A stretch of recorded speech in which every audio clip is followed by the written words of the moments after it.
listening to Travel Nursing and Allied Life, hosted by TravCon.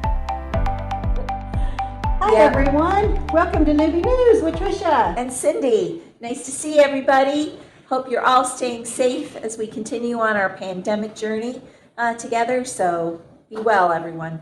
So tonight, Cyndi, we're going to talk about facts and myths.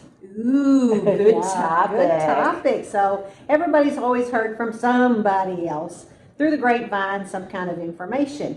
And probably the number one thing that we talk about is how we're going to get rich. Oh, gee, and me, I left without my diamonds. Darn, didn't have any. Didn't have any. So travel nursing is about making more money. Yes, it is. And for a new traveler or for a new nurse who's making, not a lot of hourly wage, is probably going to think that travel nursing is making them rich. Because when they see their paycheck and then they're making more per week than they're making over 2 weeks, then that's make you feel like you're hit the gold mine. Yes, it does. But if you're a traveler or a nurse of 30 or 35 years, where you're kind of at the top of your pay scale, then travel nursing may not look quite as good as you can. But travel nursing as a whole should pay at least double of what you would be making if you were a staff nurse. And that sounds really, really good. But remember, you're also paying 2 living expenses. So if you're making $1,000, and just $1,000, that's not a real number, $1,000 a week, and now you're making $2,000 a week, but you're now paying out $1,500 or $2,000 for housing, then that's got to come off the top. So you're really not making double, but you're making enough that you can pay the housing and hopefully have some left over. So it's all relative. Now we also have to talk about today's market, where there are these contracts out there for $5,000, $6,000, $7,000, $10,000 a week. Those are crisis contracts. Crisis contracts are not always there. If you can get one, jump on it if that's what you want to do. They're usually COVID assignments right now. Sometimes you'll see them after a hurricane or some kind of natural disaster type of a thing. But overall, those are not normal contracts. So we don't want anybody to feel like coming into this business that kind of pay scale is the normal pay scale. Once all of that's over, we don't see this anymore, or we're always going to take care of COVID. So pretty soon it's not going to be a crisis contract.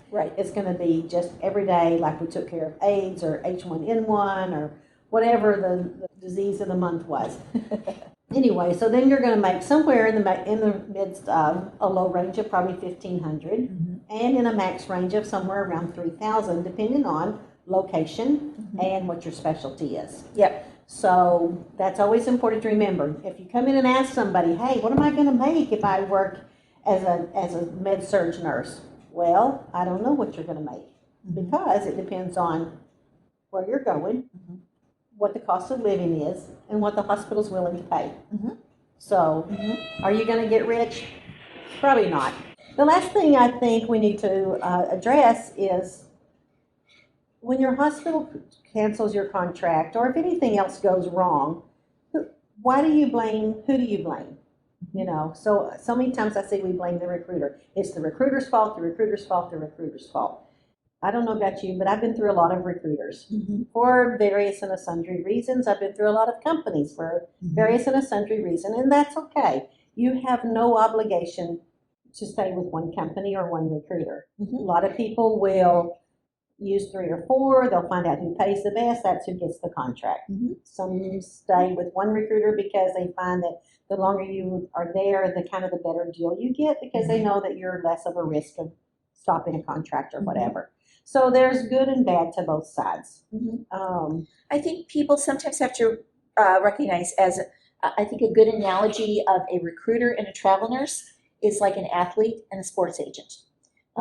Basically, the athlete has a set of skills, a set of talents, and the sport agent is out there shopping to the different teams, in our case, the different hospitals and facilities, and then hopefully helping you negotiate the best deal for you to go and share your talents with that hospital. So really, a good recruiter is just worth his weight in gold.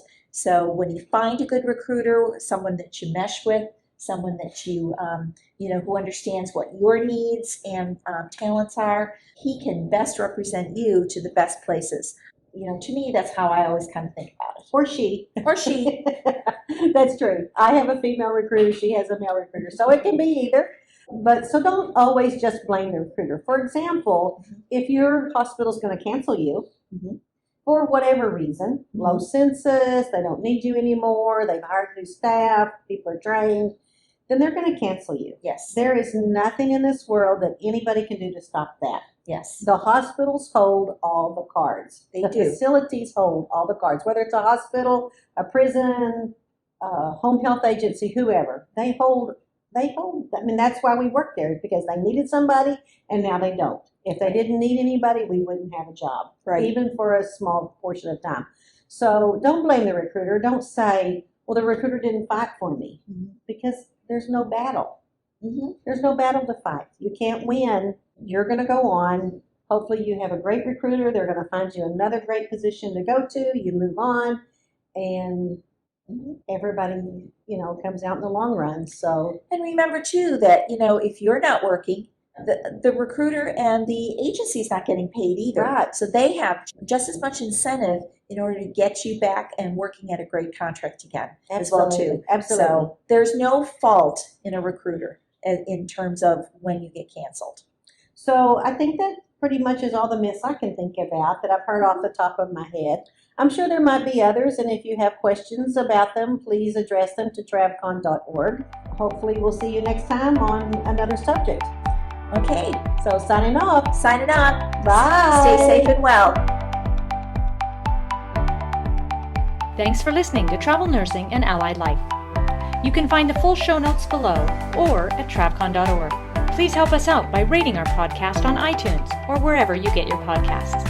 Leave us a comment below or email us at podcast@travcon.org.